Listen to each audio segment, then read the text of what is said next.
Hindi kinukonsinti ni Senate Majority Leader Joel Villanueva na isa ring miyembro ng Tau Gamma Pi Fraternity ang kanyang mga kapwa-kapatiran na nagkakamali o nasasangkot sa hazing.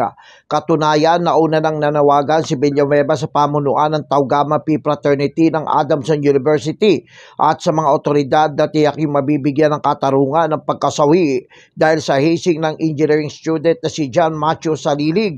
Kahit aniya na kapwa niya kabrad sa fraternity ang sangkota, dapat panagutin sila sa anti-hazing law na may habang buhay na pagkakabilanggo.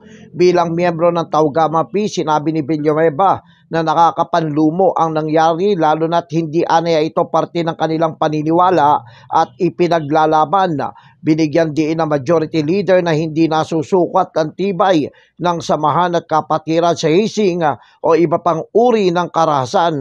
Sa gitna ng panibagong kasong ito ng hazing, nais ng senador na may review ang anti-hazing law at pag-aralan kung naipapatupad ba ito ng maayos. Kailangan rin aniyang alamin kung may magagawa pa ba ang Kongreso para mas maging proactive sa pagpapatupad ng naturang batas.